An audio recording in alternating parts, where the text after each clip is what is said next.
depois de ter sido aprovado, receberá a coroa da vida, a qual o Senhor prometeu aos que o amam. Obrigado, Jean. Então aqui no texto de Tiago, capítulo 1, verso 2 ao verso 8, verso 12, a gente consegue ver a primeira característica que ele mesmo aponta, ou as primeiras características que ele apoia daquele que se supõe ser religioso, fazendo esse paralelo entre a religião pura e a religião vã.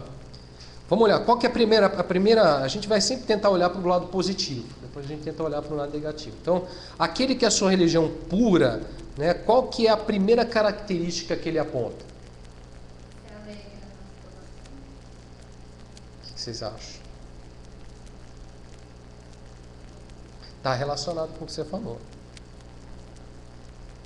Que a fé dele é provada. Ele é perseverante. Eu acho que ele consegue definir isso no verso 12. Aquele que a sua religião é pura, ele diz: bem-aventurado o homem que suporta com perseverança a provação. Eis aqui o primeiro assunto que, na verdade, Tiago ele dá importância na sua carta e ele faz essa relação. É algo muito importante aqui que a gente precisa ter consciência. Todo cristão, eu acho que precisa ter, isso tem que estar esclarecido. A gente precisa ter consciência disso, que nós passamos por provações, né? A provação, a luta, a adversidade, ela faz parte da vida cristã. É impossível a gente ser cristão e não ter esse processo. A gente passa, querendo ou não, né? Enfrentamos provações, passamos por provações. Nos importa passar por provações. Atos, capítulo 14, verso 22 diz: fortalecendo a alma dos discípulos, exortando-nos a permanecer firmes na fé e mostrando que através de muitas tribulações nos importa entrar no reino de Deus. Se nos importa passar pelas provações, se passamos pelas provações, devemos então saber passar pelas provações. Devemos aprender a suportar as tribulações, as provações. Bem-aventurado o homem que suporta com perseverança a provação. Aquele que a sua religião é pura é aquele que aprende a passar pelas provações. É aquele que aprende a suportar as provações, a ponto de até mesmo encontrar motivo de alegria, diz o texto aqui, né? Tem de por motivo de toda alegria o passar pelas provações, até a ponto de encontrar motivo de passar pelas provações. E ele fala por várias, né? Por várias provações. Passar, mas ele fala passar, né? A gente passa, a gente passa por elas. Mas a gente tem que ter consciência disso, nem muita gente tem consciência. Ainda mais hoje, né, que, na verdade, essa ideia de evangelho hoje é uma ideia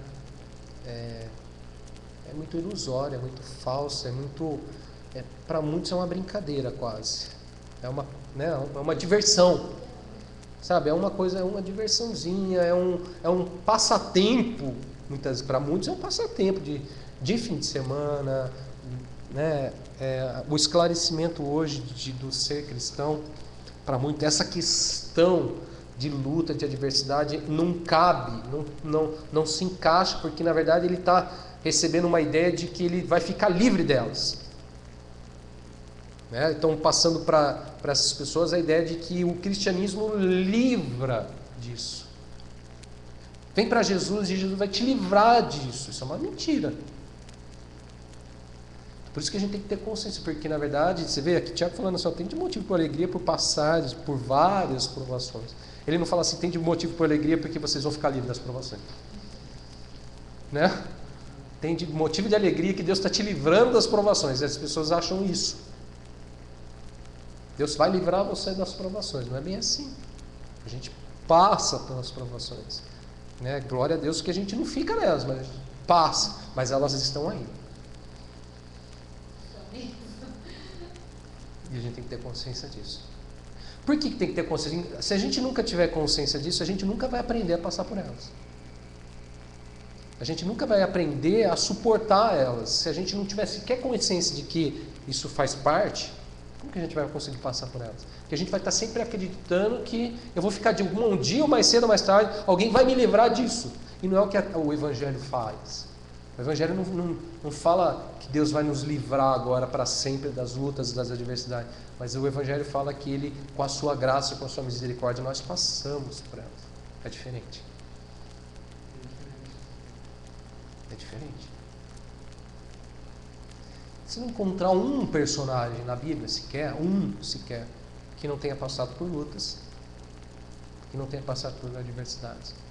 Não tem um. Nem o próprio Filho do Senhor, nem o Senhor Jesus.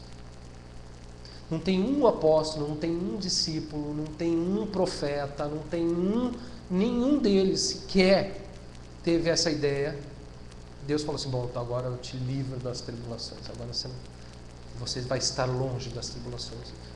E as pessoas tendem, né, a crer nisso. É incrível. Que existe um coração humano é sedento por isso, né? Você sabe das tribulações, das palavras que quando anuncia um evangelho que você não precisa dessas coisas, que vai te livrar disso tudo, é tudo que o cara queria ouvir, né? Você precisa ouvir. Vem de encontro a um que você está, o coração da pessoa está clamando, querendo ser livre, querendo uma paz e tal. E eu acho que às vezes isso vai ser aqui, né? Vai vir aqui, assim, né? Deus vai dar o consolo, vai dar a resposta para essa tribulação, mas o consolo final e a coroa não é aqui, né? Eu acho que isso é um sentimento muito humano, né? É alguma coisa muito inerente à humanidade, do ser humano. O ser humano quer ficar livre das tribulações, das lutas, dos problemas. A gente quer. Não tem um que não queira. Eu quero, você quer, todo mundo, né? Mas o problema é porque a gente insiste com essa ideia. Só que ela não é uma verdade. Tem um enganando-se a si mesmo. Você entendeu? A gente se engana porque a gente teima em crer em algo que não é verdade. Em insistir em algo que não é verdade. Enquanto que a gente devia, na verdade, é se preocupar, né, com aquilo que o Evangelho está falando. Olha, o Evangelho não fala que você vai ficar livre das outras, mas ele te dá a graça, a misericórdia e o entendimento para passar por elas. A gente devia se preocupar em aprender a passar por elas. E não em ficar livre delas. Que a gente não vai conseguir, a gente vai sempre ser frustrado nesse propósito, porque é um propósito errado, é um propósito que não é verdadeiro. Então, bem-aventurado o homem que suporta. E como que ele suporta?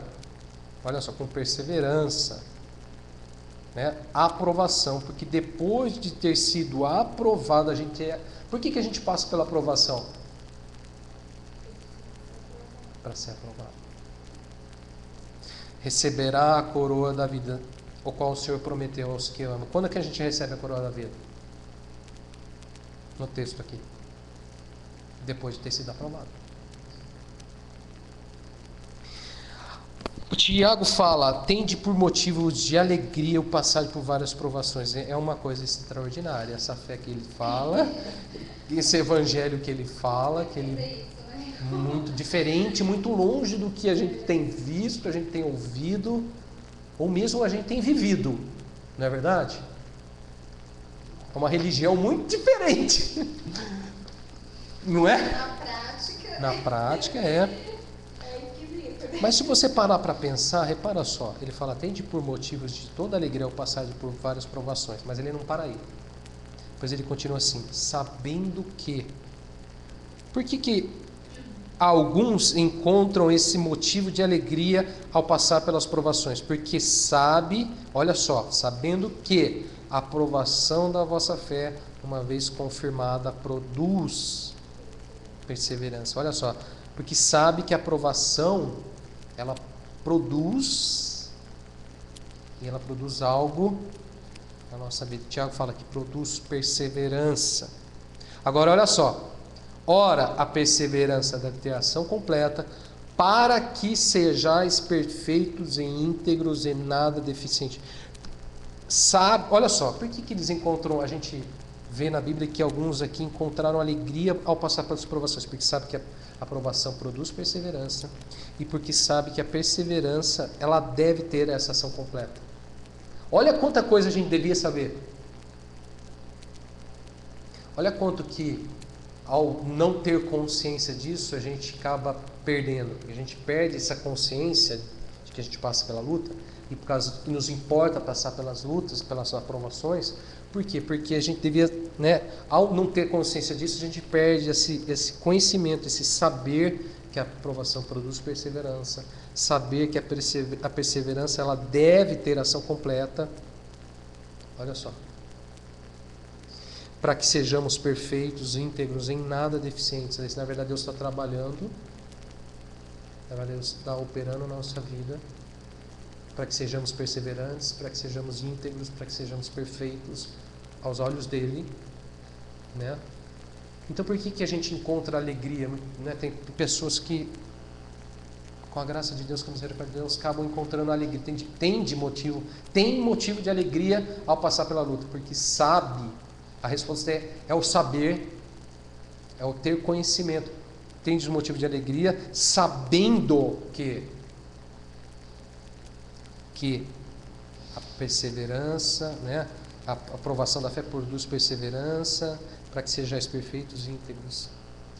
Agora, olha só, o que falta muitas vezes, quando a gente passa pela luta, e a gente não encontra esse motivo de alegria? Porque o que está faltando? Sabedoria. E ele fala, verso 5, se porém algum de vós necessita de sabedoria, peça a Deus, que todos dá liberalmente e nada lhe prospera e se lhe há concedida. Se precisar de sabedoria, o que a gente precisa fazer? E olha só, qual que é a qualidade para passar pelas provações? Sabedoria e perseverança. São duas coisas que a gente precisa ter. Sabedoria e perseverança. Bem-aventurado o homem que suporta. Como que suporta? Buscando sabedoria e a perseverança no Senhor. São as duas qualidades. Bem-aventurado, pois depois de ter sido aprovado, recebe a coroa da vida. Por que ele é bem-aventurado? Porque essa aprovação, ela é a direção dela. Qual que é o fim dela? A coroa da vida. Deus permite que a gente passe pela aprovação para ser aprovado, para receber a coroa da vida. Por isso são bem-aventurados.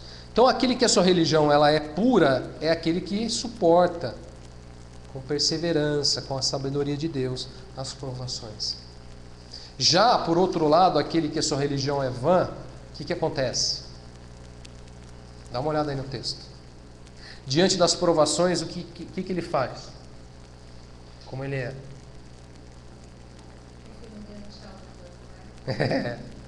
Como você resumiria isso, Janaína? Diante da luta, diante da provação, aquele que sua religião é vã, ele é o quê? Ele é fraco. Ele não é sábio, né?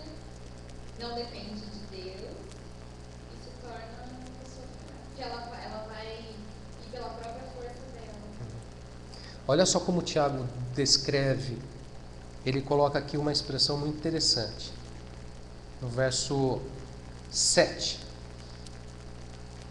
Ele diz, não suponha que esse homem que alcançará do Senhor alguma coisa, homem de ânimo dobre, inconstante em todos os seus caminhos. Aquele que a sua religião é vã, ele é o quê? Inconstante. E de ânimo dobre. Na hora da provação, diz Tiago, ele se torna como uma onda do mar, impelida e agitada pelo vento. O vento bate, e para onde bate o vento, vai. Na hora da aprovação, ele duvida, não tem fé, ele diz aqui no verso 6, peça, porém, com fé, em nada duvidando, pois o que duvida é semelhante à onda do mar, impelida e agitada pelo vento. Na hora da aprovação, ele deixa de crer. Por que ele é inconstante? Porque ele perde a fé. Uma hora tem, uma hora não tem. Na hora, Depende da circunstância. Inconstante. Ora tem, ora não tem. Por isso que Tiago, tá vendo? Tiago sempre vai fazer um paralelo, sempre vai tentar. Primeiro ele aponta, né, aquele que a sua religião ela é pura, que tem de motivo de alegria ao passar pelas provações, porque a aprovação da fé né, produz perseverança, para ser nada deficiente, perfeitos, íntegros. Bem-aventurado o que suporta com perseverança as provações, receberá do Senhor a coroa da vida. Ele fala com bastante entusiasmo, né? Mas depois, por um outro lado, ele sempre está fazendo um paralelo. Para o outro lado, tem aqueles que passam pela provação, na hora da provação, eles são inconstantes, duvidam, deixam de crer, né? São como ondas impelidas pelo vento, bate o vento, são levados, né? Não suportam aprovações, elas deixam de crer, duvidam, né? Homem de ânimo dobre. O que é ânimo dobre?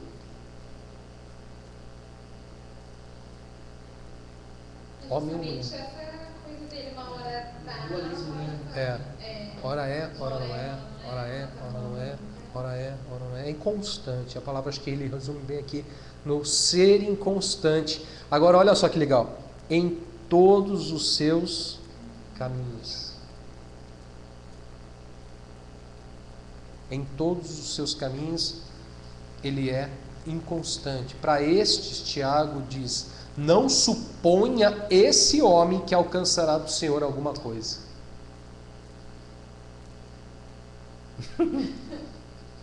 Tiago fala assim: bem-aventurado o que suporta com perseverança as provações.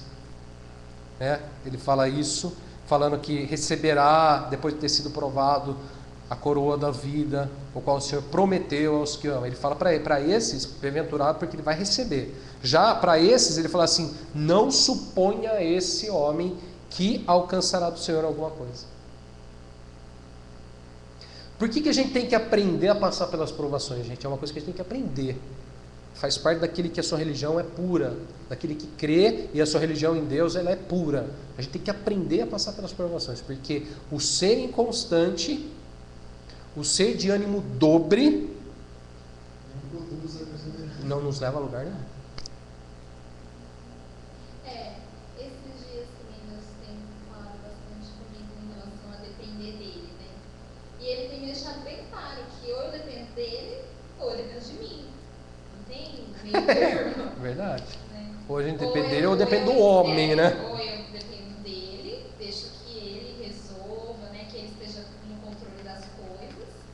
Porque a gente passa por essas provações, né? Pelas tribulações, mas no final sempre Deus vai nos tirar. Mas ele não deixa que a gente não passe por elas. É necessário isso para que produza algo. Ele quer que nós aprendamos a perseverar. perseverar e a passar por elas.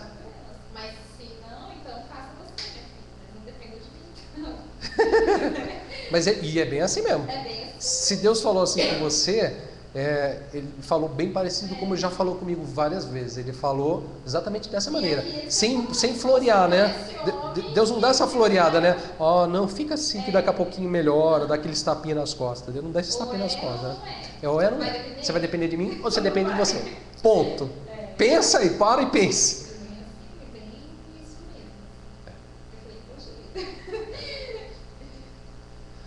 Bom, então esse aqui, ó, de ânimo dobre, inconstante em todos os seus caminhos, esses são aqueles que a sua religião é vã, é inútil. Né? Característica daquele que a religião é vã, ele é inconstante, ele é de ânimo duro. Característica daquele que a sua religião é pura, ele suporta com perseverança a provação. Então, são opostos entre si. Bom, para refletir, estava estudando esse texto e me veio uma coisa para a gente parar para pensar um pouco. Ser cristão, gente, não é fácil. Não é brincadeira. Temos que ter consciência que somos chamados para um combate, para uma guerra. E na guerra não podemos titubear. Não tem espaço para ser inconstante, não tem espaço para ser um ânimo dobre. Tem que ter coragem, tem que ser perseverante, tem que ter fibra, tem que buscar força constantemente no Senhor, tem que suportar as dificuldades. Não é brincadeira. Ser cristão não é brincadeira, pelo fato de nós termos que aprender a suportar as provações. Ser cristão, quem é cristão aprende a suportar as tribulações. Porque nós somos chamados para uma guerra, nós somos chamados para um combate. Ser cristão não é simplesmente a gente ir num lugar e a gente estar junto, ficar ouvindo alguma coisa, fazer algo. O ser cristão é implicitamente um combate. A gente uma senta, você é chamado para um combate, você é chamado para uma guerra. Queira ou não queira. Está aí diante de nós o mundo, está diante de nós as nossas próprias fragilidades, o pecado, o inimigo. É um combate.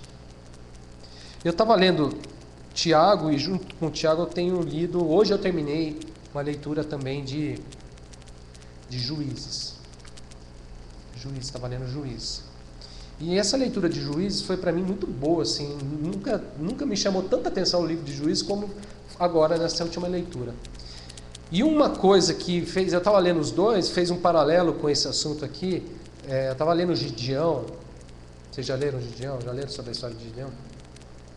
E Deus levanta Gideão para combater os midianitas, estavam oprimindo os judeus, eles estavam sendo oprimidos, né? Toda a produção, as colheitas, os midianitas roubavam tudo, tal, já anos e anos que eles estavam sendo oprimidos por eles, e Deus levanta Gideão exatamente para livrar desse cativeiro dos midianitas. E aí Deus levanta Gideão de uma maneira muito interessante, aparece lá o anjo, tal. Aí Deus fala para Gideão, olha, vou livrar Israel pela sua vida, tal, convoca aí os israelitas. Aí Gideão sai para convocar o povo, vamos lutar, vamos guerrear essa batalha, essa luta, vamos vencer, Deus vai dar vitória, tal. Aí Deus vira para Gideão e fala assim, nossa, tem muita gente com você, não dá, não vai dar. Porque primeiro eles vão se achar, vão achar que foram eles, a mão deles, pela força deles, que eles conseguiram a vitória, então não dá. Aí olha só, coisa mais interessante, me chamou muita atenção.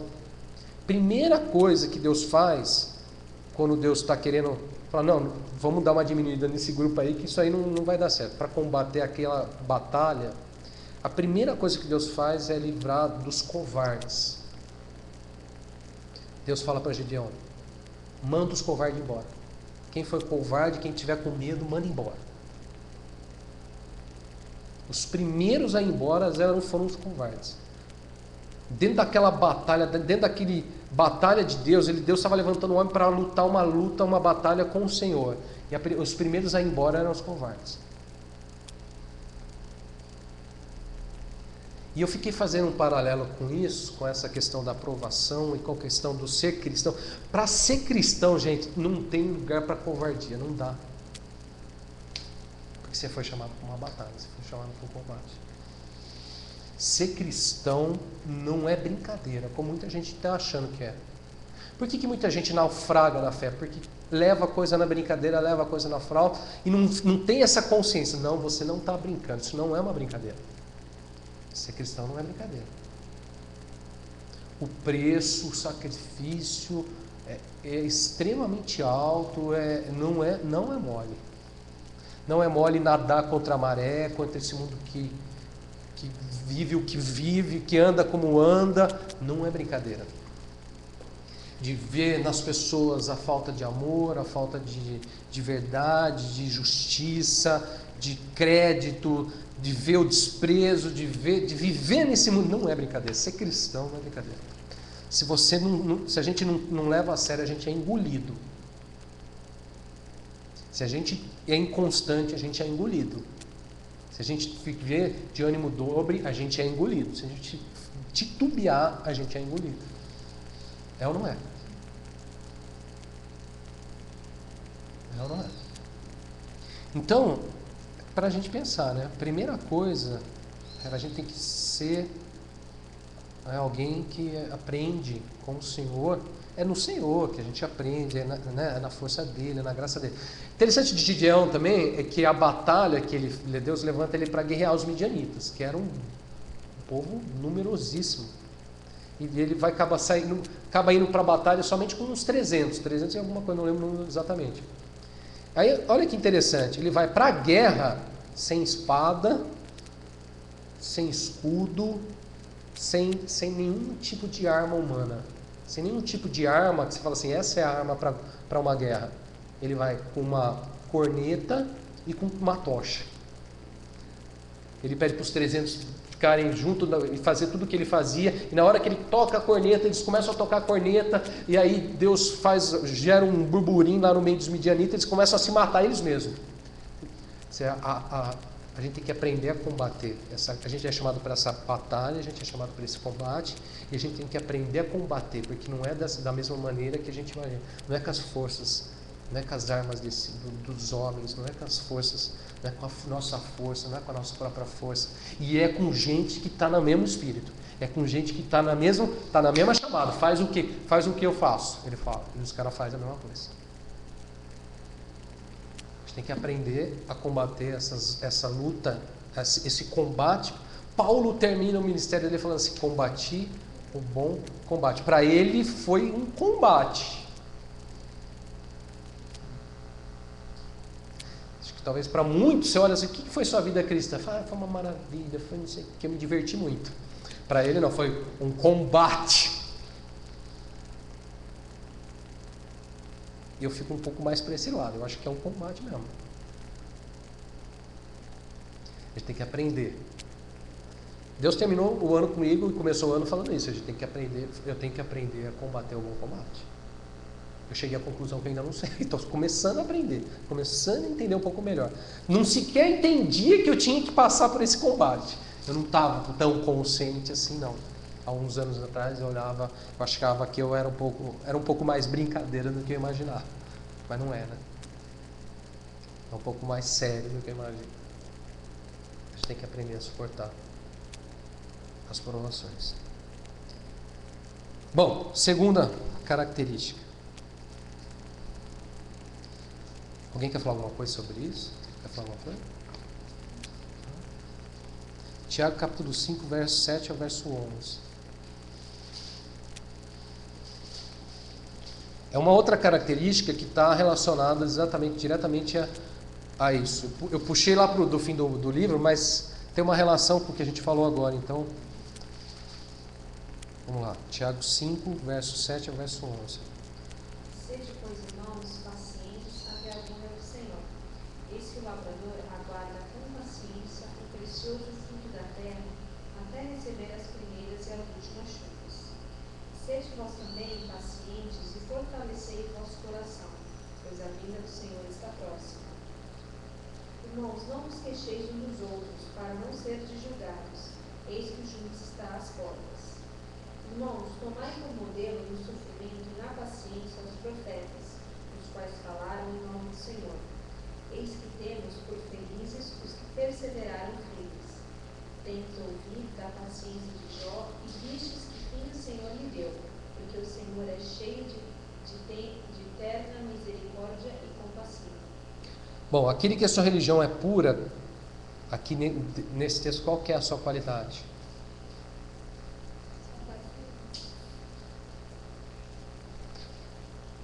Busca ser paciente e que mais? Tem uma outra expressão eu acho muito interessante. Verso 8 ele fala: sede vós também pacientes e... No meu entendimento, aquele que a sua religião é pura, busca ser paciente e fortalecer o seu coração. Eis a palavra aqui, né? Sede, pois, irmãos, pacientes. Até quando? Até a vinda do Senhor.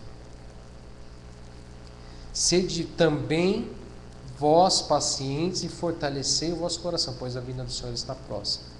A gente deve buscar constantemente esse fortalecimento do coração e essa paciência. Precisamos aprender a ser paciente com os lavradores. É isso que o lavrador diz aqui: com paciência aguarda o precioso fruto da terra, até receber as primeiras e as últimas chuvas. Precisamos tomar por modelo no sofrimento e na paciência os profetas, os quais falaram em nome do Senhor. O modelo aqui, ó. Os profetas. Tende ouvido da paciência de Jó e vistes que o fim que o Senhor lhe deu, porque o Senhor é cheio de eterna misericórdia e compassivo. Importante frisar aqui, ó, o fim que o Senhor lhe deu. Importante frisar este fim, né? O Senhor dá um fim para a história. Aquele que busca ser paciente no Senhor, busca se fortalecer no Senhor, sabe que Deus dá o fim está na mão de Deus. O fim das histórias está na mão de Deus. A paciência nos leva a um fim de Deus. Sede, pois, pacientes, tende por motivos profetas, tende ouvido da paciência de Jó e vistes que fim o Senhor lhe deu. Jó foi paciente e Deus lhe deu o fim. A religião pura nos leva a buscar a paciência no Senhor e a se fortalecer no Senhor. Essa paciência e esse fortalecer o coração, elas estão ligadas, elas andam juntas. A gente só vive verdadeiramente essa paciência que ele está falando aqui se a gente busca fortalecer o nosso coração no Senhor. É fruto desse fortalecimento do coração no Senhor. Paciência também é um fruto e ela vem por meio desse fortalecimento do coração do Senhor. Fortalecei o coração, sede pacientes. Qualidade daquele que a sua religião é pura. E aquele que a sua religião é vã? Olha aí no texto.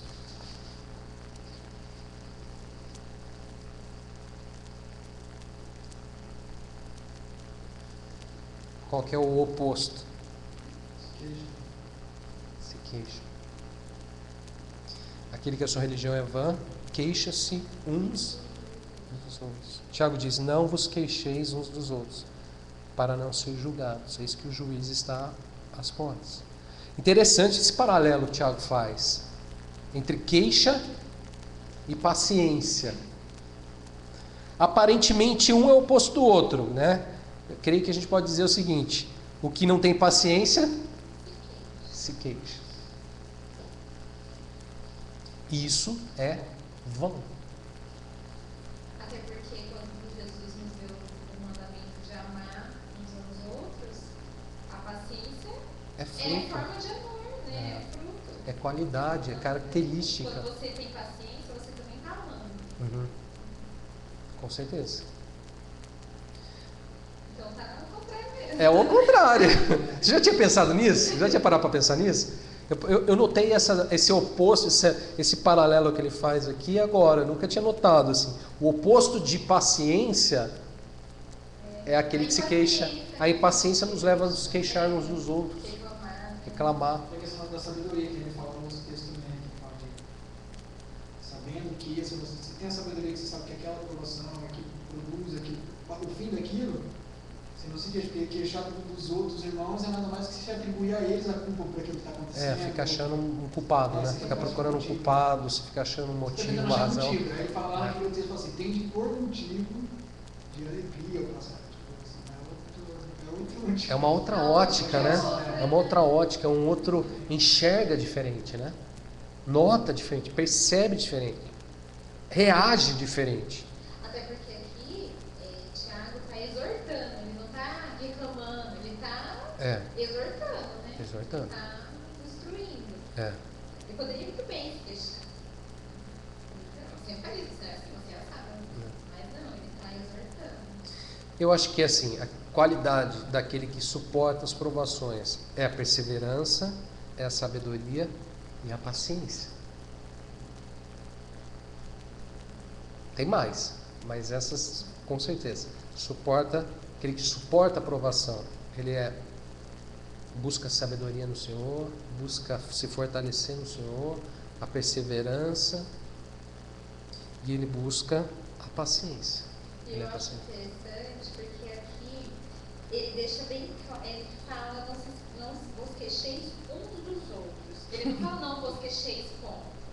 Né? E no decorrer do texto, ele sempre está jogando essa coisa, né, de paralelo, tipo, de viver em comunidade, né, de relacionamento mesmo, de falar mal, de não sei o que, da língua e tal, então... Porque o evangelho ele é vivido assim, né? Nos relacionamentos. É no relacionamento que você vê quem quer e quem não é. Porque se as provações são inevitáveis, aí a gente estava vendo uma perseguição, estava bagunçando, aí começaram a montar o negócio.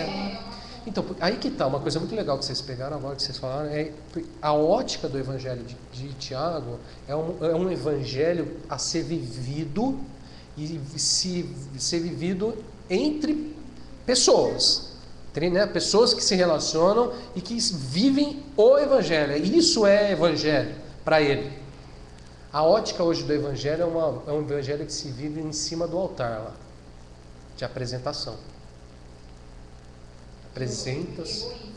Não, Não, quando está lá. Entendeu? Quando está lá em cima, se apresenta algo. Quando desce, já vê que não é bem aquilo que está falando. É outra coisa. Então não tem mais essa ótica de conduta. Tiago tem muito claro, essa para mim é uma conduta. Você aprender a suportar as provações, é uma conduta cristã. Você aprender a buscar fortalecer seu coração no Senhor, é uma conduta cristã. Você aprender a ser paciente, é uma conduta cristã. Ele está falando de conduta cristã. E o oposto disso é sempre, né, ele fala do vão, daquilo que é em vão. Em vão. Né, a primeira característica que ele suporta, o que não suporta inconstante, ele é em vão. Por que é em vão? Não vai conseguir nada do Senhor. Constante nos seus caminhos, não supõe que vai alcançar alguma coisa do Senhor. Em vão. Olha aqui, ó, esse aqui, ó, o que não é paciente, o que ele fala aqui? Ó, não vos queixeis uns dos outros, para não serem julgados, eis que o juiz está à portas. Olha só, gente, ele faz aqui um paralelo entre paciência e queixa, mas quando ele fala de queixa, olha só, quando ele fala de queixa, é importante a gente perceber que os que se queixam são julgados. Repara só. Por que é vão? Né? Olha só, essa questão do ser julgado, para mim, demonstra a seriedade do assunto. Né? A seriedade do... Ele fala assim, não vos queixeis uns dos outros para não serdes julgados. Olha o tamanho da seriedade que ele coloca esse assunto. Ele fala até do juiz, né? Eis que o juiz está à porta. A gente tem que aprender a ser paciente no Senhor, a gente tem que aprender a suportar as provações, passar por elas, né? Porque aquele que a sua religião é vã, essa religião é vã, ela sempre leva a lugar nenhum. Esse que não é paciente, ele é julgado. Olha para onde que vai. Sempre leva para um lado ruim. É ou não é? Vai para as portas do juiz.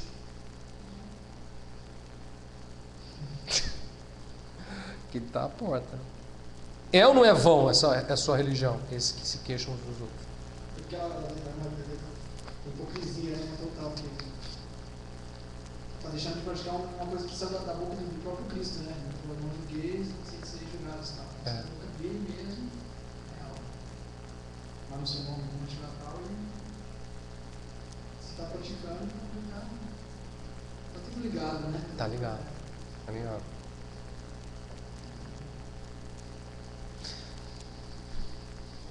Tende por motivo de alegria ou passar pelas provações. Ele fala, sede, pois, irmãos, pacientes. A questão aqui é sempre o ser, né? Aquele que supõe ser religioso, sede, pois, paciente. A questão, sede, perseverança, é o ser. Não. Até agora a gente não falou nada de Ele também fala do ter aqui. Ele também fala do ter. A única coisa que é para ter é ter de motivo de alegria passar pelas provações. Se é para ter alguma coisa, é ter motivo de alegria passar por provações. Mas ele fala do ter, sim, ele fala dos ricos, né? Ele fala muito dos ricos. Aí ele fala o que ele fala do ter também não é. Não, o que ele fala do ter fala dos ricos, né? Legal, vamos ver mais um. Tiago, volta lá para o capítulo 1, verso 19 e verso 25. Está muito rápido? Capítulo 1, verso 19 e verso 25. Sabeis essas coisas, meus amados irmãos. Todo homem, pois seja pronto para ouvir, tardio para falar, tardio para se irar. Porque a ira do homem não produz a justiça de Deus. Portanto, despojando-vos de toda a impureza e acúmulo de maldade, acolhei com mansidão a palavra em vós implantada, a qual é poderosa para salvar a vossa alma. Tornai-vos, pois, praticantes da palavra, não somente ouvintes, enganando-vos a vós mesmos. Porque se alguém é ouvinte da palavra e não praticante, assemelha-se ao homem que contempla no espelho o seu rosto natural. Pois assim mesmo se contempla, se retira, e para logo se esquece de como era a sua aparência. Mas aquele que considera atentamente na lei perfeita, a lei da liberdade, e nela persevera, não sendo ouvinte negligente, mas operoso praticante, esse será bem-aventurado no que realizar. Legal. Eu acho que esse texto aqui agora é, assim, dentro do livro, é o ponto áureo, assim, é o cume do assunto, é o cume acho que é onde Tiago queria chegar, sabe? É a hora que ele falou assim, olha, tudo se resume nisso aqui. É aqui que ele fala assim, é aqui que está os que estão a religião pura, os que estão a religião vã, é nisso que a gente vai, principalmente é aqui que a gente vê. Aquele que a sua religião é pura aqui, o que ele fala? O que é? Qual que é a qualidade dele? Qual que é a característica? Se você pudesse resumir esse texto aqui agora, resumiria em como? Para aquele que a sua religião é pura. Pratica a palavra. Aquele que sua religião é pura é praticante da palavra. O Evangelho de Tiago, né? Tiago, uma das características do livro de Tiago, como também de todo o Evangelho, né? Porque não é só Tiago, é que ele é prático. O Evangelho é para ser o quê? Praticado.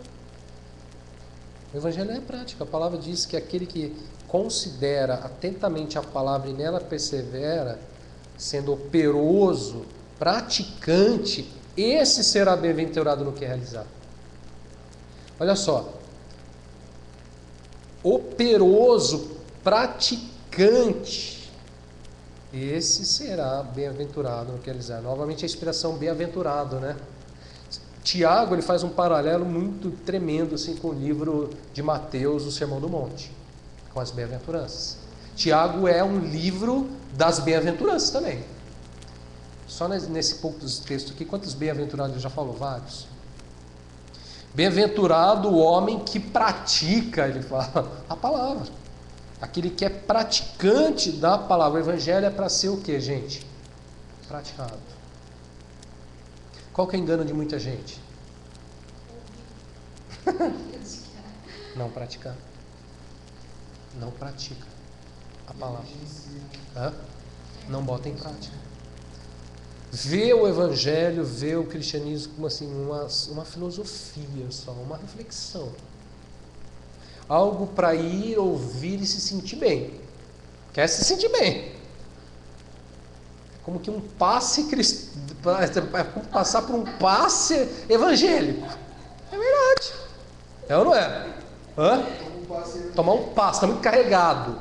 Entendeu? Então eu preciso ir lá, dar uma passada lá. Eu passo lá, eu descarrego um pouco a carga negativa e sai, leve, flutuando. É uma beleza. Já foi o suficiente? Vocês entendem, né, o que eu estou falando, né? Paralelo aqui. Mas é verdade, gente. Muita gente acha que é isso.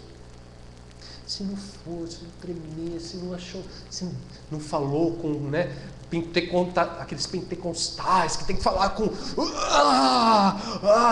se não tiver nada disso, se não tocar, não sai leve, né? Aí não sai leve, aí é um problema. Várias vezes eu já vi pessoas assim, até quando eu ia na igreja católica com os meus pais, que na hora que saía, né, a pessoa falava assim, eu tô sentindo tão leve. Nossa. Tipo, aí chega na semana, ficou pesada de novo. Ela pratica aquilo que ela ouviu, que ela pra não ela entende. fez bem ali naquele momento, ela não retém, não vive aquilo, aí chega nessa semana pesada de novo, igual você falou, vai lá, não para. Vai dar uma passada lá, Jesus dá uma passada nela. Mas o que adianta? Não é assim, né? Ficou só ali naquele momento e depois a pessoa não... O Evangelho é para a gente se praticar. A gente tem que ter consciência disso, e a gente esquece disso, né? A gente tem que praticar. E como que a gente pratica, gente? Qual que é o processo, você sabe? Que nos leva à prática do Evangelho? Como que chegamos a ser praticantes da palavra? Conhecendo a palavra. Olha aqui o Tiago fala. Olha só que legal. Primeira coisa que ele fala assim: todo homem seja pronto para ouvir, tardio para se irar, e para falar e para se irar. Então a primeira coisa, pronto para ouvir. Depois ele fala assim: acolhei com mansidão a palavra em voz implantada. Primeiro a gente ouve, depois a gente acolhe. Depois ele fala assim: tornai-vos praticantes da palavra. A gente ouve, a gente acolhe e a gente torna-se praticante. Não teve um estudo que a gente fez que, não lembro em qual texto que era, que falava do ouvir, da perseverança, não lembro. Tem vários filipenses que falam sobre isso, Tessalonicenses falam sobre isso, sobre acolher a palavra, sobre receber a palavra, sobre hospedar a palavra, exatamente. Mas a gente só torna praticante a partir disso, a partir de ouvir. A gente está pronto para ouvir, seja pronto para ouvir. Depois de ouvir, a gente acolhe, porque a gente pode simplesmente fazer o quê? A gente está falando aqui, lendo a palavra, o que a gente pode fazer? Simplesmente, depois de ouvir, deixa eu falar, botar de lado. E depois é que a gente pratica, a gente vai acolher e a gente vai praticar. A gente ouve, a gente acolhe e a gente pratica. Esse é o processo. E esse é que será bem-aventurado. Interessante que Tiago fala assim: aquele que considera atentamente a palavra, olha, ele considera a palavra atentamente, nela persevera, sendo operoso praticante. Ele vai considerar atentamente, depois ele vai praticar, né? Vai botar em operação, né? Vai botar em operação a palavra. Esse será bem-aventurado. Ele não fala esse é. O verbo é será. E depois de praticar. Só saber e ouvir. Esse será bem-aventurado no que realizar. Depois de praticar. Então, se você vai num lugar e você só ouve, e se você não põe em prática, você não vai alcançar esse processo aqui. Esse será bem-aventurado. Então, esse evangelho também, que você vai num lugarzinho aí, tem um passe mágico para você sair abençoado, feliz, isso é uma mentira. Vem aqui, toma o passe e vai. Vai feliz, feliz, feliz. Não é. Aquele texto que a gente já citou lá é interessante. Né? Fala do lado, lógico, daqueles que ele fala. Outra razão ainda temos nós, para incessantemente dar graças a Deus. É que tendo vós recebido a palavra que de nós ouvistes, que é de Deus, acolhestes não como palavra de homens, e sim como em verdade é, a palavra de Deus, a qual com efeito está operando eficazmente em vossos que credes. Fala desse acolher não com palavra, mas acolher com Palavra de Deus, a verdade de Deus. Mas tudo diferente. Aquele que a sua religião é pura, ele se torna praticante, acolhendo a palavra, ouvindo a palavra, botando em operação, botando em prática. Não é à toa que aquele que só ouve, né, que é esse que sempre sai leve, ele sempre está vazio. Nem sempre ele sai leve, viu? Ele fala, mas ele sempre está, aquele que só ouve a palavra, ele sempre vai estar vazio. Vai sempre estar vazio. E repara só como é um engano mesmo, né? Porque esse negócio de religião te engana se você deixar. O cara que acha que é só ir num lugar e ouvir um negócio só para ouvir, ele está se enganando. E ele fica frustrado. Por isso que tem muita gente que o culto tem que ser assim, que o culto tem assado. Está acreditando que ele tem que estar lá, aquele lugar tem que oferecer para ele algo, sabe, extraordinário para eles, sair de lá. E não é assim, o evangelho não é isso. Você pode ouvir o evangelho e não sentir absolutamente nada, mas sendo o evangelho, você acolhendo e recebendo e botando em prática, é aquilo que vai fazer a diferença. E ela fala no sentido de a pessoa vai no final de semana, recebe a palavra, Mas tem muita gente que se acostuma com esse sangue leve, com um negócio daquela atmosfera que ela se sente bem, ela vai e se entrega para a igreja, para o serviço, aí ela vive, né, a religiosidade plena, ela total se entrega para tudo que a igreja, e mesmo assim ainda não se torna praticante, tá? Mesmo estando dentro daquilo, ela se acostuma com aquilo. Tem um sabor para ela viver naquele meio e tal. Por um tempo, né? Eu acho que por um tempo, porque ela... Mas ela pode estar nisso, mas ela vai estar vazia, mesmo ela indo todo dia na igreja, varrendo, cantando. Seja lá o que for. É verdade. A prática, por isso que eu acho que aqui Tiago ele chega no ponto assim, mais alto da mensagem do livro de Tiago, essa questão da prática da palavra. Porque o Evangelho ele só tem um efeito realmente, nós só serão, né, você só será bem-aventurado a partir do momento que você botar em prática mesmo. Que aí você se encaixa, você vai fazer parte dessa história. Né? Porque o Evangelho, ele é para ser praticado, ele não é somente para a gente ouvir. Aquele que ouve, só ouve, como que Tiago chama? Dá uma olhada aí no texto. Ouvinte negligente. Aquele que sua religião é vã, ele é ouvinte negligente. Porque aquele que ouve e pratica, ele é bem-aventurado. Aquele que ouve e não pratica, ele é ouvinte e ele negligencia, ele é negligente. Em vez de praticante da palavra, é somente ouvinte. E esse, diz Tiago, se engana a si mesmo. Não sejais ouvintes negligentes. O que ele fala aí no texto? Quer ver que ele fala assim, ó.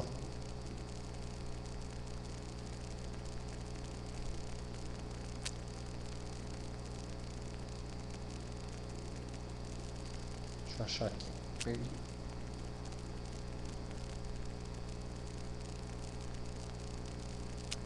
Verso 22. Tornai-vos, pois, praticantes da palavra e não somente ouvintes, enganando-vos a vós mesmos. Esse somente ouvinte é o quê? Um engano. Você só ouvir algo é o quê? É vão, é um engano. Aquele que somente ouve, ele diz assim, se alguém é ouvinte da palavra e não praticante, assemelha-se ao homem que contempla num espelho o seu rosto natural.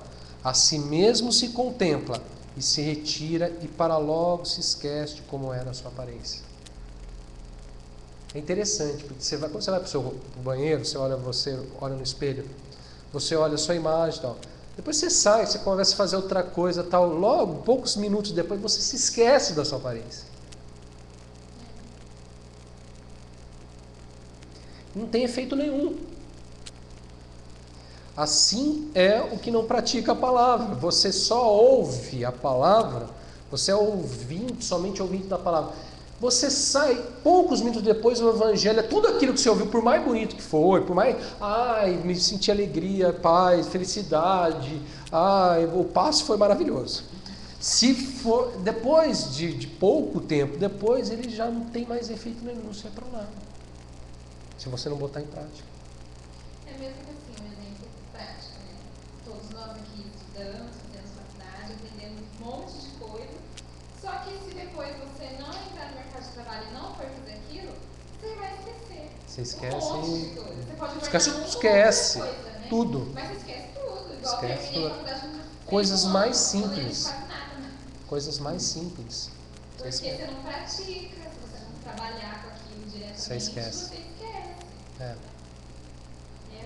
O Evangelho é a mesma coisa. Se você não praticar, você vai esquecer também. Ele vai sumir, né? Ele dissipa. Tiago, a expressão de Tiago é forte, né? Ouvinte negligente. Que se engana a si mesmo. Quem somente ouve o Evangelho e não pratica, sua religião é vã. Por quê? Porque ele está se enganando. É um engano. Ele somente se engana. O Evangelho é para ser praticado. A gente tem que praticar o Evangelho. Não é passe de mágica. Muita gente acha que o Evangelho é um passe de mágica, né? Vem aqui, vamos fazer aqui, vem não sei o quê. Sabe aquele negócio assim, sabe? Não, o Evangelho é para você ouvir e falar, olha, agora você pratica. Para ser praticado. Por que muita gente se frustra? Porque não pratica. E não tem isso claro, né? Não está entendendo. Assim, olha, você tem que praticar, você tem que botar em prática. As pessoas vêm, às vezes eu recebo as pessoas para aconselhamento, né? Aí a pessoa vem no aconselhamento, o que ela quer? Ela quer uma solução milagrosa assim, para aquele problema dela. Se você fala para ela que ela vai ter que fazer isso ou aquilo, assim, botar em prática tal coisa, vai depender dela fazer tal coisa. Se vai custar alguma Se vai custar alguma coisa, ela não aceita. Geralmente não aceita, geralmente não volta, geralmente se vê a pessoa está na mesma história, não muda nada. Porque ela está querendo como se fosse assim, o pastor, né? É um milagroso, praticamente, assim, sabe? Você tem um milagre da minha vida, e não é bem assim. E pensando, né? Todas as lições que Jesus nos ensina na Bíblia são ações, são coisas que a gente tem que se mexer para que aconteça, né? Então é claro que a gente tem que praticar, que a gente tem que fazer. Tem que praticar, né? E as pessoas não. Parece que não. É uma história e é pra ler. Só. Só, mas ele tá falando. Faz isso, faz aquilo. Então, por isso que eu acho que Tiago foi muito feliz, porque ele usa ouvinte negligente. A gente negligencia o que Deus está falando. A gente não dá ouvido, a gente não acolhe aquilo que Deus está falando. Jesus fala, né? Tantas coisas que Deus fala, a gente simplesmente não acolhe, a gente não dá ouvido. A gente negligencia. Negligentes, nós somos negligentes. Quando nós não praticamos, nós somos negligentes. Ruim, né? E isso é vão. É em vão. Nossa religião é vã, não serve para nada, é inútil. Quando eu não ponho em prática, não serve para nada. Quando eu pratico, eu sou bem-aventurado. Quando eu não pratico, eu me engano. Engano a mim mesmo. Bom, vamos ver mais um. Tiago 2, verso 14 a verso 26. Meus irmãos, qual é o proveito se alguém disser que tem fé, mas não tiver obras? Pode acaso semelhante fé salvá-lo? Se o irmão ou irmã estiverem carecidos de roupa e necessitados do alimento cotidiano, e qualquer dentre vós lhes disser, ide em paz, os aquecei e fartai-vos, sem contudo lhes dar o necessário para o corpo, qual é o proveito disso? Assim também a fé, se não tiver obras, por si só está morta. Mas alguém dirá, tu tens fé e eu tenho obras, mostra-me essa tua fé sem as obras, e eu com as obras te mostrarei a minha fé. Crês tu que Deus é um só? Fazes bem, até os demônios creem e tremem. Queres, pois, ficar certo, ó homem insensato, de que a fé sem as obras é inoperante? Não foi por obras que Abraão, o nosso pai, foi justificado quando ofereceu sobre o altar o próprio filho Isaque? Vês como a fé operava juntamente com as suas obras. Com efeito, foi pelas obras que a fé se consumou e se cumpriu a escritura qual diz: ora, Abraão creu em Deus e isso lhe foi imputado para a justiça, e foi chamado amigo de Deus. Verificais que uma pessoa é justificada por obras e não por fé somente. De igual modo, não foi também justificada por obras a meretriz Raabe, quando acolheu os emissários e os fez partir por outro caminho? Porque assim como o corpo sem espírito é morto, assim também a fé sem obras é morta. Bom. Esqueci demais. Aquele que a sua religião é pura faz o quê? Sua fé é o quê? Tem uma fé operante, uma fé com obras. Vive uma fé viva, uma fé com obras. Alguém dirá, tu tens fé, eu tenho obras, mostra-me a tua fé sem as obras, e eu com as obras te mostrarei a minha fé. A fé Tiago diz, opera juntamente com as obras. Foi o caso de Abraão, foi o caso de Raabe. Daqui a pouco a gente para pensar um pouco que obras são essas. Tem gente que acha que é obra de caridade. A fé anda junto com as obras. Vês como a fé operava juntamente com as obras. Tiago fala. A Bíblia nos mostra a seguinte situação, não somente obras, Paulo fala assim, não somente obras para que não se glorie, não é por obras para que o homem não se glorie, e não somente fé, porque a fé sem obras é morta, é fé juntamente com obras, fé com obras, com efeito pelas obras que a fé se consumou.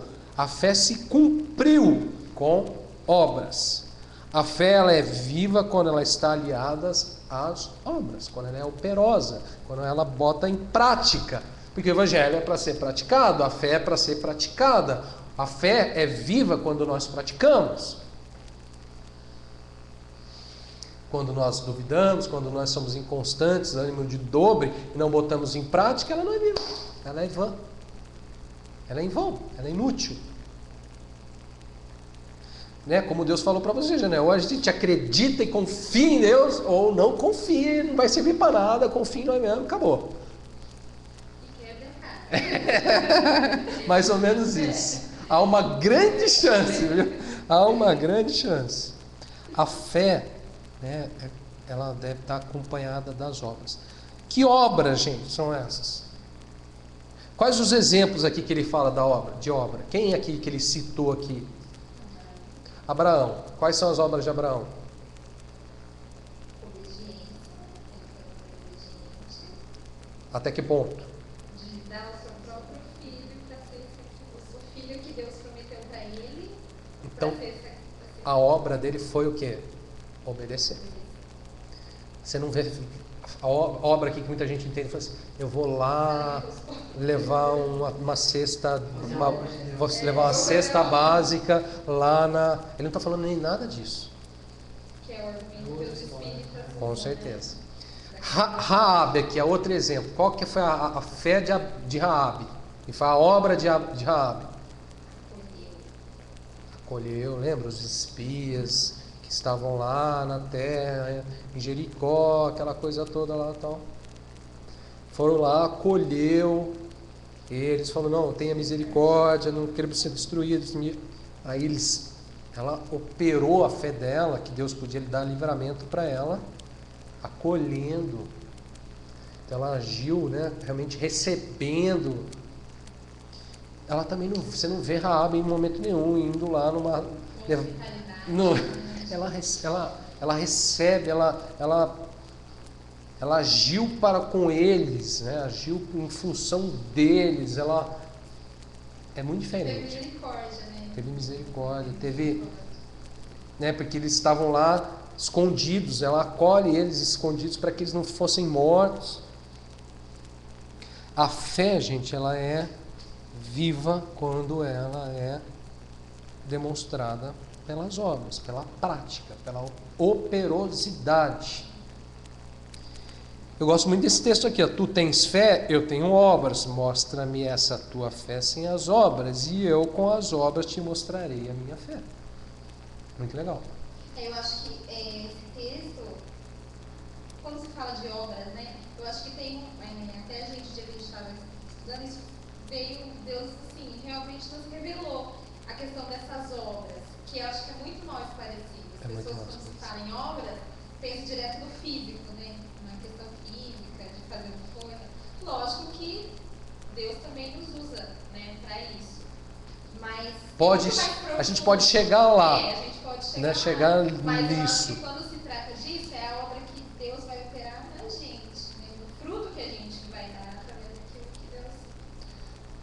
Eu acho que o exemplo, acho que mais claro, para ficar mais claro aqui, é o de próprio Abraão. A obediência é uma obra da fé.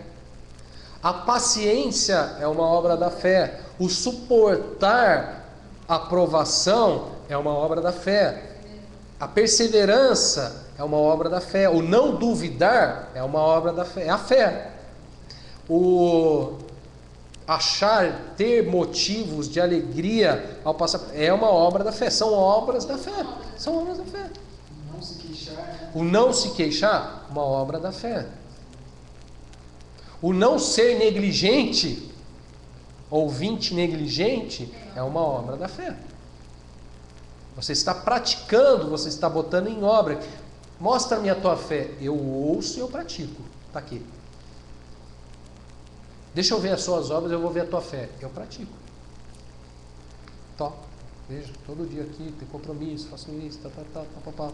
Essa é as obras da fé.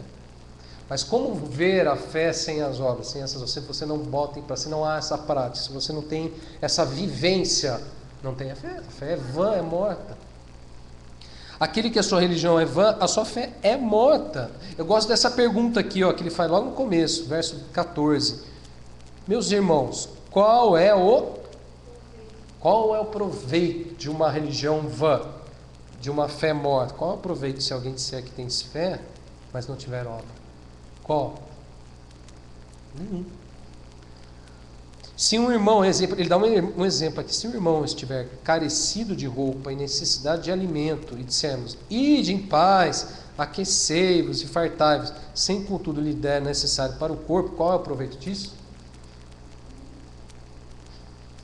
Aqui sim, aqui aparece uma ação de caridade, uma ação de misericórdia. E assim, a pessoa acaba interpretando o texto errado nessa parte. Que ele se resume aqui. E na verdade o Tiago usa essa ilustração do irmão, se você tiver uma questão, para ilustrar o que ele vai falar depois. Né? Daí depois ele fala no 17. Assim também a fé, se não tiver obras, é por si só está morta. É só um exemplo. A gente não, então ele fala assim também, não é que é aquilo. Tipo, exatamente. Separou, você não tem que fazer uma ilustração. É verdade. Não podia dizer outra coisa. Assim também a fé é morta se não tiver obras, por si só está morta. Ele está falando da fé. Está falando da fé.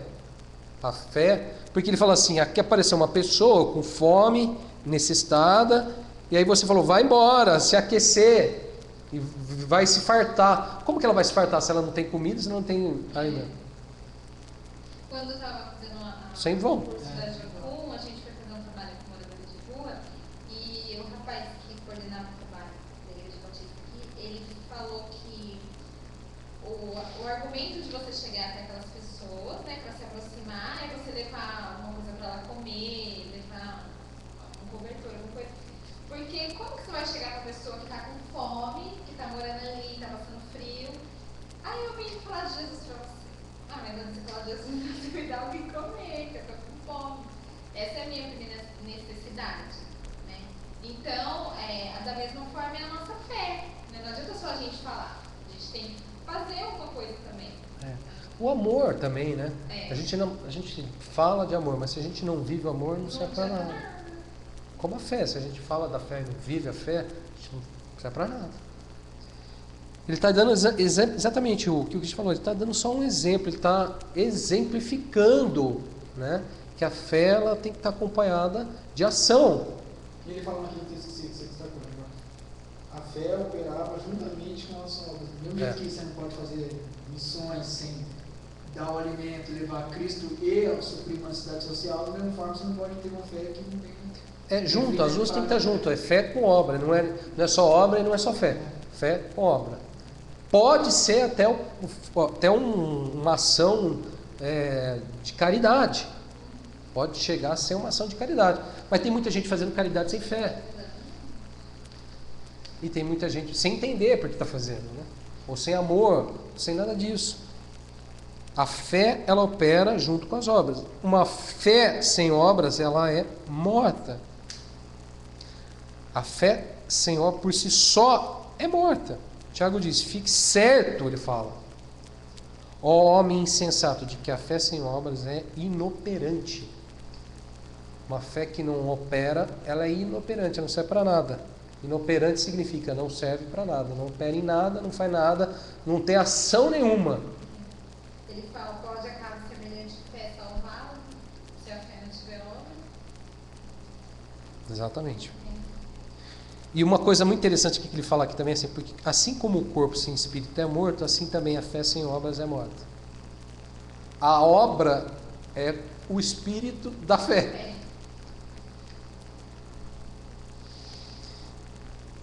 Qual que é a religião vã? A religião vã é aquela que o cara não faz nada, não opera nada, você não vê ele reagindo a nada em relação àquilo que ele mesmo diz que ele crê.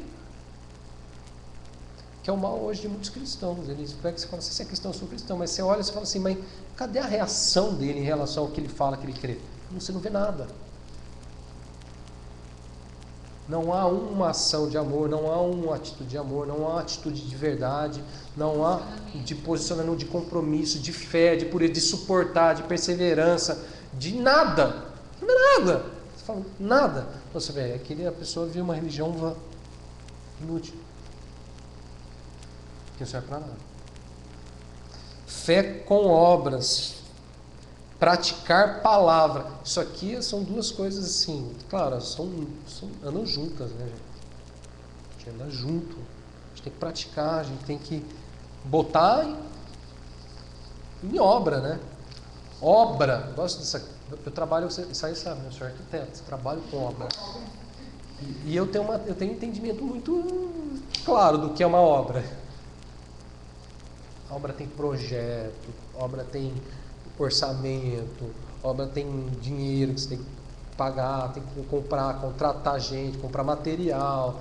Aí a obra tem os passos, começa de baixo, depois vai não sei o que, vai fazendo, né? Aí tem que chegar na hora do acabamento, tal, depois se entrega a obra. Meu, é muito esforço, é muito trabalho, é muito sacrifício, é muita dedicação, é amor, é perseverança. Então tudo isso está tudo unido. Então você olha o Evangelho, perseverança, as coisas, tudo que a gente está falando, a prática da palavra, a obra, o não deixar de crer, tudo isso está tudo junto. Por isso que eu gosto dessa fé com obra. Obra, quando ele está falando obra aqui, para mim, é um aglomerado de coisas. Que ele fala na própria carta, né? Ele está falando um monte de coisa. Ele não está separando aqui, falando assim, caridade. Ele não está fazendo isso. Ele está falando obra. Fé com obra. Com o quê? Com perseverança, com suportar, com amor, ele fala um monte de coisa. Com prática da palavra. Você ouve a palavra, você pratica. É uma obra. Né? Você ouve, você acolhe, você está pronto para ouvir, você acolheu. Tudo isso é obra. É uma obra. Então, uma coisa quando a gente estava estudando, né? Depois a gente entendeu isso e aí a gente começou. É que eu não sei no original o texto qual é a palavra que ele usa dentro da obra em si, como é. Então. Mas a palavra obra, acho que ela acaba trazendo essa confusão, porque ela sempre está associada a essa questão de obra de fazer, né? De dar relação. A gente e aí, eu estava aqui, eu trocava de prática para prática, por exemplo.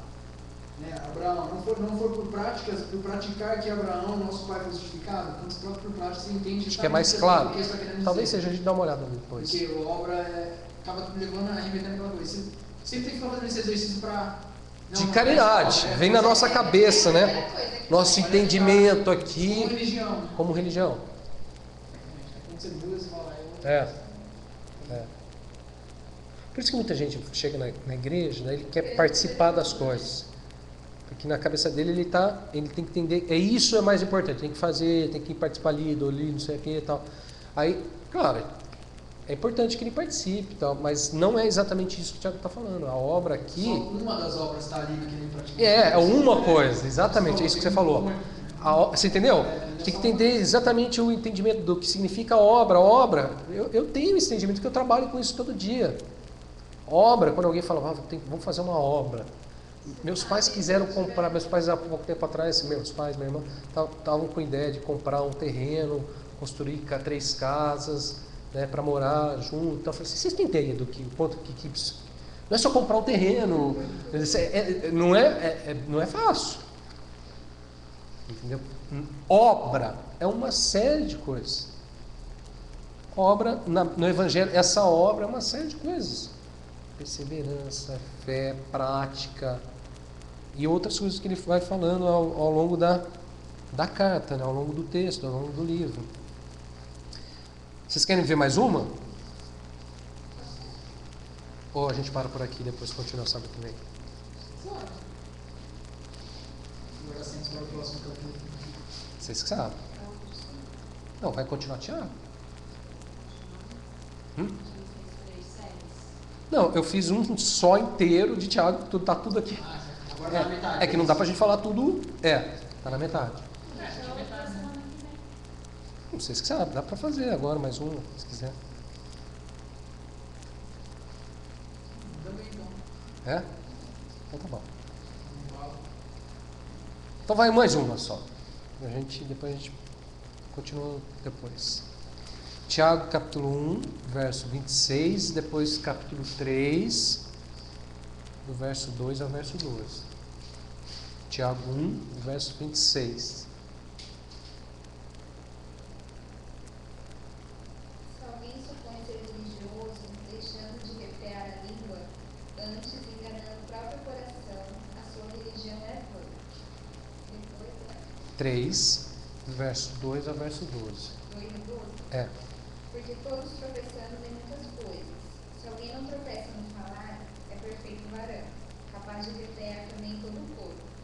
Ora, se pomos freio na boca dos cavalos para nos obedecerem, também lhes dirigimos o corpo inteiro. Observai igualmente os navios, que sendo tão grandes e batidos de vivos ventos, por um pequeniníssimo leme, são dirigidos por onde queiram ultimamente. Assim também a língua, que tem um órgão cigado de grandes coisas. Vede como uma fagulha põe em brasas tão grande céu. Ora, a língua é fogo, é mundo de iniquidade. A língua está situada entre os membros de nosso corpo e contamina o corpo inteiro.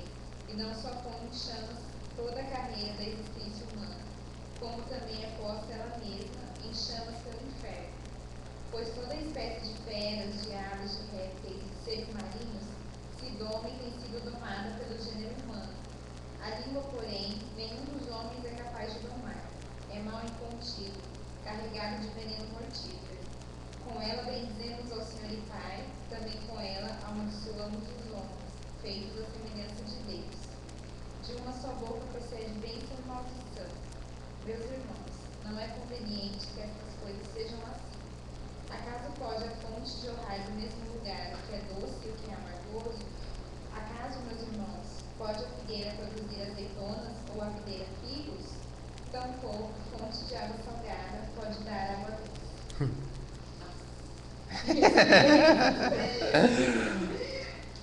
Então, mas você sabe, mas olha, eu descobri assim, umas coisas legais, assim, aqui, que me ajudou, tem me ajudado.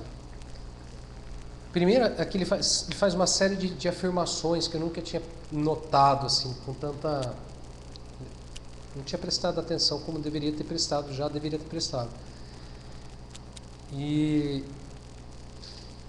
Quer ver? A primeira coisa, aquele que sua religião é pura aqui, como que você classificaria?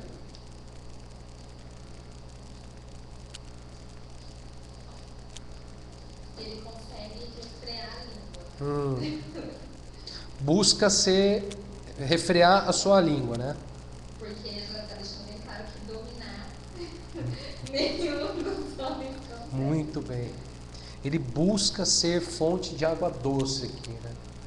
Que é uma expressão que ele usa aqui. Ele busca ter uma língua que abençoa, que fala coisas boas, que sabe refrear a língua. Aquele que a sua religião é vã, ele deixa, olha essa expressão, de refrear a língua. Se alguém supõe ser religioso deixando de refrear a língua, antes enganando o próprio coração, a sua religião é vã. Deixa de refrear a língua. Gente, aqui agora é fato, é verdade. Ele fala assim: todos tropeçamos em muitas coisas. Afirmação. Ponto. Todos o quê? Tropeçamos em muitas coisas. Isso é uma afirmação bíblica. Ele está afirmando. Aí ele fala assim depois: a língua nenhum dos homens é capaz de domar. Nenhum dos homens. O homem, né, entre aspas, o homem não é capaz de domar. Vocês já tinham reparado nisso? Hã? Todos nós tropeçamos em muitas coisas. O homem não é capaz de domar a própria língua. Fato. Fato. Fato. Certo? E é bem, né? É mal incontido, carregado de veneno mortífero. Aí ele fala da língua, né? A língua, olha só, a língua é fogo, é mundo de iniquidade, é fogo. A língua está situada entre os membros do nosso corpo e contamina o corpo inteiro. É um órgão tão pequeno. Aí o exemplo que ele dá do leme do navio é impressionante. É impressionante. Uma que eu gosto muito é essa aqui, ó. Não só põe em chamas toda a carreira da existência humana, como também é posta ela mesma em chamas pelo inferno. O que ele fala com isso aqui? Que ele fala, a língua é fogo. Você já viu gente botar fogo na fogueira? Já viu? Com a língua? Deixa eu botar um foguinho na fogueira. Você já viu? A língua é fogo. Não só põe em chamas toda a carreira da existência humana.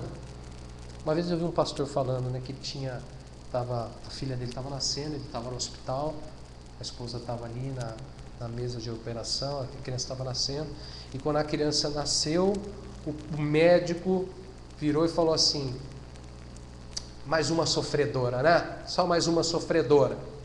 A língua dele estava proferindo para a criança ali que ela ia ser uma sofredora, né? Uma miserável, assim. A língua estava botando fogo já na existência dela. Aí o pastor falou assim, não, eu rejeito essa palavra. Ela será uma bem-aventurada, será feliz, será abençoada a pessoa. A língua, né, você vê muita gente falando, você é um cara sem vergonha, esse cara não presta para nada, esse cara não tem... A língua põe fogo, em chamas toda a carreira da existência humana. Tem gente que né, as pessoas, a palavra tem um poder impressionante. A gente aceita as palavras, né? Você não serve para nada, você não presta, você não vai dar em nada, você não serve, né? Você é feio, você é horrível, ninguém gosta de você. A língua, ela põe em chama a existência humana. Tem gente que é uma coisa que às vezes uma palavra que você diz para uma pessoa dói mais do que como se você agredir. E não só dói, mas ela pode influenciar de uma forma terrivelmente aquela pessoa. Terrivelmente. Porque ela põe em chama a carreira da existência humana. É fogo. E mais, né? Ele fala assim, ó. Com ela bendizemos ao Senhor Pai, também com ela amaldiçamos os homens, feito à semelhança de Deus. A língua, nenhum dos homens é capaz de domar, é mal incontido, carregado de veneno mortífero.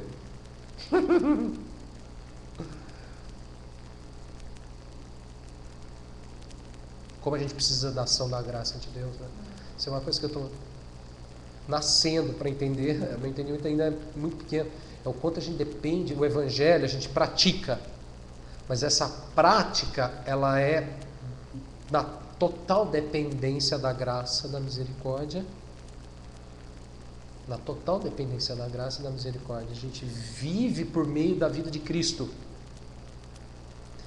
Então a vida que Deus nos tem preservado, ela está por meio da vida de Cristo, por meio da sua graça. O Evangelho é por meio, é graça, é favor incontido, é favor sobre favor, misericórdia sobre misericórdia, porque quando a gente olha para um texto como esse, e a gente vê o quanto nós estamos, né, como dependemos desse favor, dessa ação, dessa misericórdia, um pequeno órgão no nosso corpo, ele é capaz de contaminar o corpo inteiro.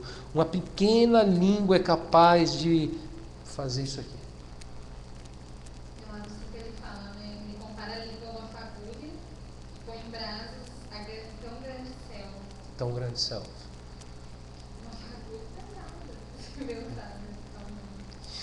E aí ele faz uma pergunta que eu acho muito legal.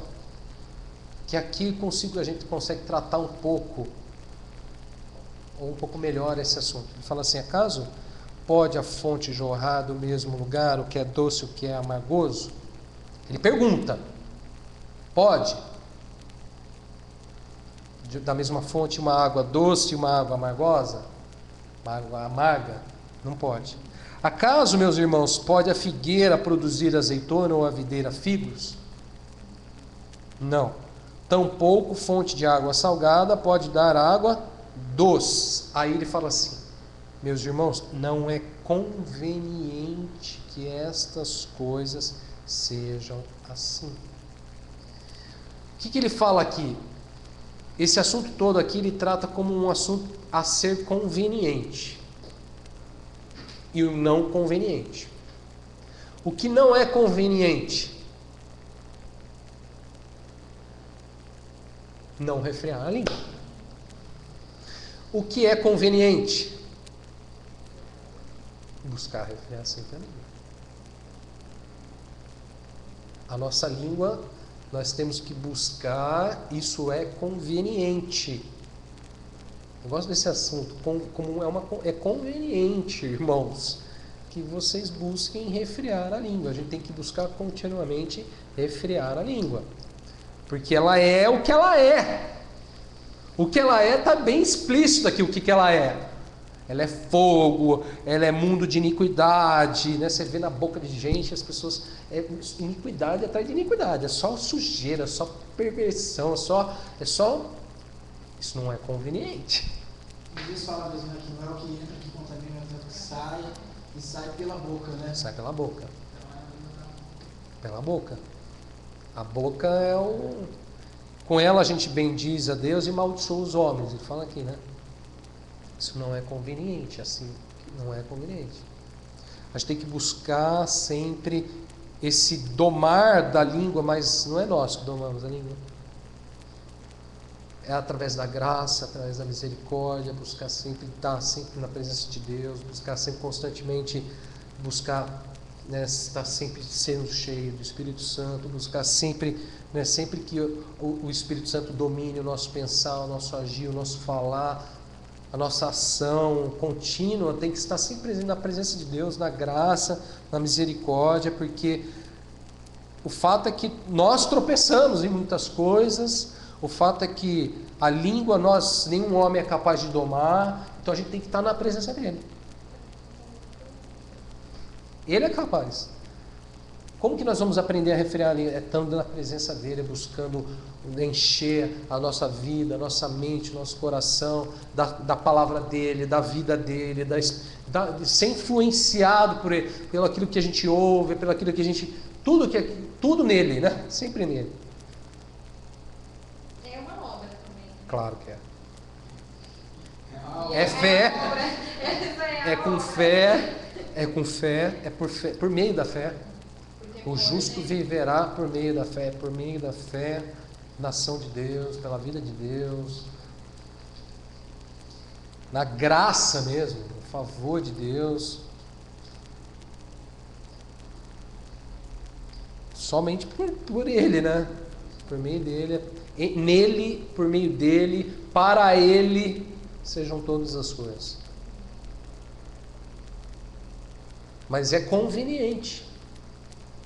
Como é conveniente buscarmos aprender a suportar as tribulações, como é conveniente aprender, né, tudo o que a gente viu aqui, botar em prática a palavra. Nem sempre a gente consegue, né? Que é nele. Devemos buscar em Deus jorrar água doce e não amarga.